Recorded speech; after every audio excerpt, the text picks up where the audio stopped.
Is there going to be a different bill on the floor today? How are you going to vote today? Yeah, we're expecting votes this morning, so y'all stay tuned. We got a plan.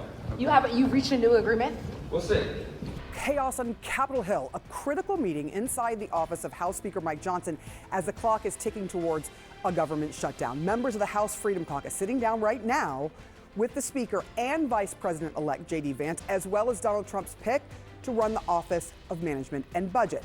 Vance and Johnson scrambling to get all Republicans on the same page after 38 GOP lawmakers voted against a Trump-backed spending measure last night, joining Democrats, a plan that was drawn up at the 11th hour after pressure from Trump and Elon Musk killed a bipartisan funding bill. Joining us now, CNN's Annie Guerrier. Annie, what can you tell us about this meeting that is happening right now and what it may signal?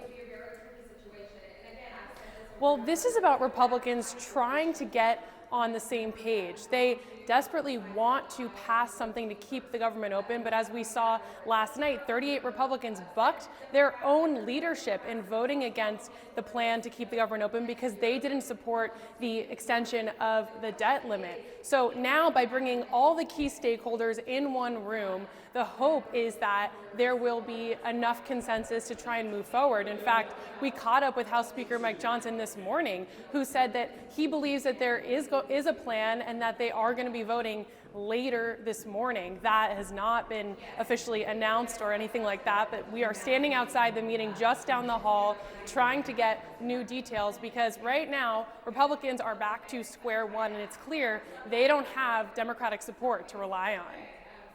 Annie Guerrier, thank you so much for that late breaking news. Appreciate it. We will be checking back in with you, Kate. And more of that. Just moments ago, Donald Trump took to social media to put out his latest statement. These are significant because it is clearly having an impact on what Republicans are doing or not doing when it comes to keeping the government funded. Here is what he put on Truth Social. We'll read it for you and we'll read it all together.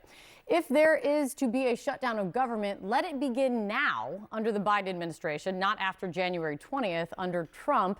This is a Biden problem to solve, but if Republicans can help solve it, they will. That's a double backflip for you. Joining us right now is CNN political commentator Alyssa Farah Griffin and Democratic strategist and consultant Simon Rosenberg. Alyssa, you want to decipher that one? I mean, what do you think of that? Okay, so just for some historic context, I mean, I worked on Capitol Hill for years. Yes. Pretty much every Christmas, we come up to the 11th hour of a government funding deadline. But this one was avoidable. It was extremely avoidable. The last government shutdown, I was in the White House, 2018. It was 34 days, the longest in history. Yeah. So if the government were to shut down tonight or at Saturday evening, this would, and if it went as long, would spill into after Donald Trump was in office. And so one thing I would say to pump the brakes of the idea of some really long-term shutdown would be Donald Trump wants his transition to continue and he wants his inauguration to continue. He doesn't want national parks shut down when he's being sworn in at the Capitol on January 20th. So the House has to figure out what it's going to do, though. Mike Johnson has very limited flexibility here. Democrats are not inclined to bail Republicans out. But I do think it's interesting that he's basically saying, hey, Joe Biden's still president. Where are you?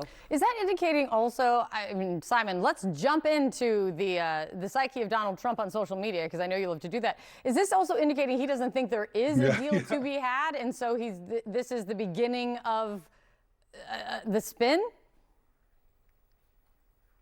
Listen, I think the real story this week is that Donald Trump's honeymoon has come to an end. His post-election honeymoon has come to an end. We saw yesterday the Fed signal that the markets are worried about his inflationary economic proposals. We're going to have the Matt Gaetz report come out any day, reminding us about his recklessness in choosing his nominees. And now we may have a government shutdown and just incredible Republican chaos in Capitol Hill. This has been an ugly few days for Donald Trump and the Republicans. And so I think they are desperately trying to figure out a path forward. And yes, of course, he's going to blame Democrats. That's what he does for breakfast, lunch, and dinner every day. It's not a big surprise. I don't think it's going to work. I mean, we know from history that the people that crash, that cause the government shutdown get punished by voters. And Republicans are taking enormous risks right now. One thing this one's going to be hard, I will say, just factually, if you look at the sequence of events, it will be hard for Donald Trump to claim this is a Biden problem because this was going to be, as I said earlier, like a footnote in this Christmas tale, because there was a bipartisan deal until Elon Musk started putting out tweets, and then Donald Trump weighed in as well. So this one's a little, there's more to it than this. But this raises, once again, the Mike Johnson problem.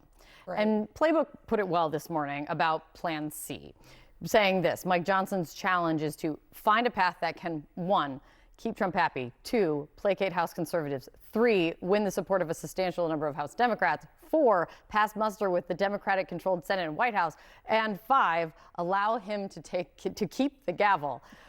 Do you see him doing that? Correct. I mean, and just to remember, in the new Congress, he is going to be voted in as Speaker again, and he's going to need the votes. But what complicates this further is that House conservatives, traditionally their issue is they don't want a clean lifting of the debt ceiling. They've committed to not ever voting for it. Donald Trump actually hates the debt ceiling. He wants to do away with it. He thinks it's arcane and unnecessary. Which is sometimes a progressive Democratic position. Correct. And even more so, he doesn't want to have to raise the debt ceiling 6 months into his first term. Donald Trump still has a lot of sway with the Freedom Caucus. I think that because this is a mess of his own making, he's going to have to step in. Mike Johnson does not have the flexibility to, on his own, bring some of these folks along.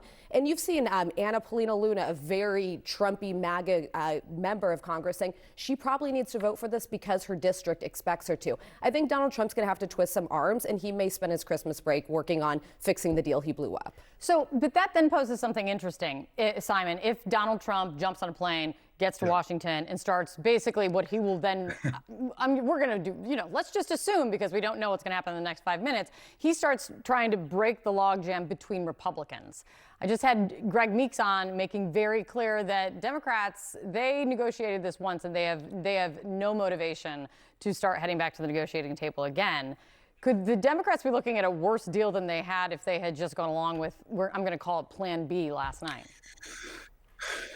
Well, I mean, the reality here is that anything that passes the House, and whether they do it under the suspension rules they've been doing, which requires 2/3 of a vote, meaning they need lots of Democrats to come on board, or they go back to a 3-day period where they just get Republicans, it then has to pass a Democratic Senate, and Joe Biden has to sign it. And so Democrats have to have a seat at the table here, right, at some point. And we did have a seat at the table, which got us to this bipartisan deal on Wednesday that Elon Musk and Donald Trump blew up. But the notion, this kind of fantasy notion that they're going to be able to pass a bill that that Democrats are not consulted on, they're not negotiating, that's being shoved down their throats, is a recipe for keeping the government shut down. It's just reckless. It's wasting all of our time. The Democrats have to have a seat at the table here because of our political system. And this fantasy that they have, they can do this, purely with Republicans, I think is part of what got us into this mess that we're in today.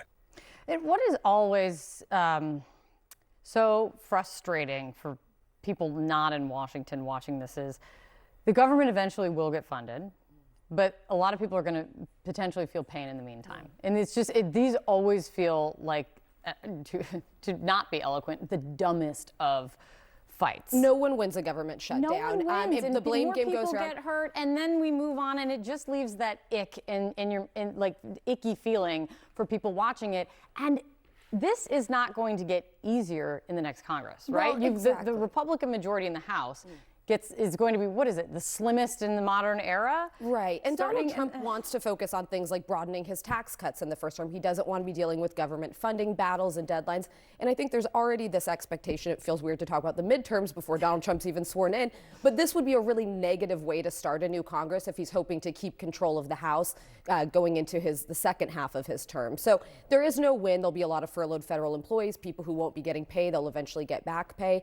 It should be avoidable, but honestly, there's really limited paths out at this point. It is a strange moment that we really, there's always like a plan C, like a Mitch McConnell comes in right at the last second. I don't know that there's a hero in this I know, one. but that's the thing. You always are waiting for like the Mitch McConnell to come in and be like, I've got this thing. I'm not going to tell anybody about it because this is what I do. Then they fix it. This one feels different, but let's see. Let's buckle up and buckle up again. It's good to see you guys. Thank you both very much.